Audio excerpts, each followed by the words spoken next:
Dr. Canon, it's a delight to have you as a writing fellow of the Center of Theological Inquiry. What made you want to participate in this writing workshop for theologians? As soon as I got the announcement through the Society for the Study of Black Religion, I knew I wanted to apply. When I saw Marilynne Robinson's name, and having read Gilead and studied it carefully with a group of women scholars, to be able to sit at her feet and understand writing for the general audience was a blessing that I had prayed for but didn't know would ever come true. To have such an experience to write away from the guild, to be set free from the guild, so that, as she says, learn how to write soul to soul.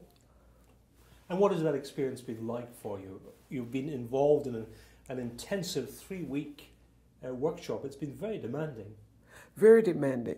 It's been wonderful having cross-disciplinary fields represented, people in Old Testament, New Testament theology, practical theology, and then I'm representing ethics.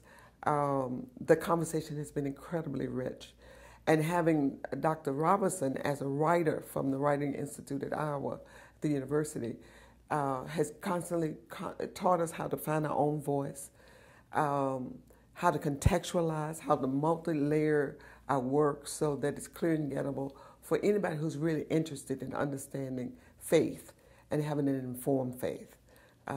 She pushes up on that every day in our workshops to say, contextualize it, talk about what's going on around. I'm in the process of writing an essay right now on Toni Morrison when she spoke at the American Canon of Religion in 1995. And just being here these 2.5 weeks, it's a totally different article than what I submitted as an abstract because I'm contextualizing it. Wonderful.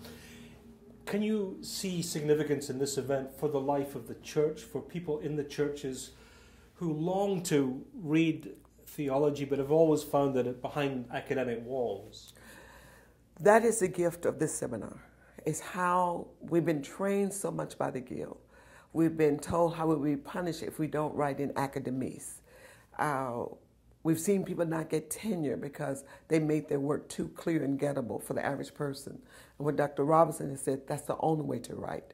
It's an abomination for us who are here to be as smart as we are, to be as trained as we are, and to not know how to make it clear and gettable for anybody who wants to know what we know.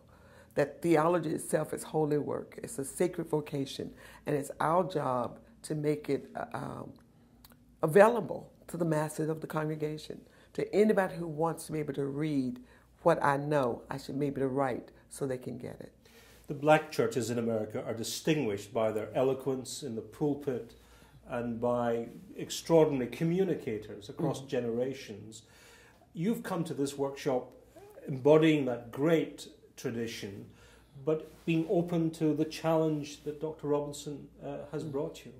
But Dr. James Cone, when I was doing my doctoral work at Union, New York, kept saying, if it's not in writing, it doesn't exist. And that the reason we still celebrate W. Du Bois is because he wrote. And so if you think about all the orators in the black church tradition and who didn't write, long before we had tapes and CDs and DVDs, we don't have their legacy anymore. So it's in writing we stabilize what we know, what we believe, what sustains us. And so I'm a diehard believer that when you write, it exists.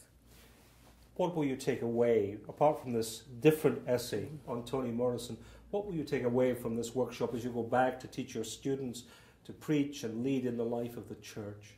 I would teach them what it means to write soul to soul. I've been such a disciple of the Guild that I require all my doctoral students to adhere to the rules of the Guild, to make it as convoluted, to mystify it, to make it as complicated as you can, because that shows you rigorous, brilliant, excellent scholar. This workshop has told me to be brilliant and excellent is to make it available so that anybody who's an informed person can read what I write and understand it. I love the old Shaker hymn poem, "It's a gift to be simple."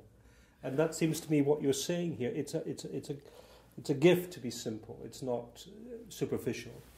Well, isn't the scripture said that what is profound, confuse the wise, and yeah. But in the black church community, we also say there's a difference between an educated person and an educated fool.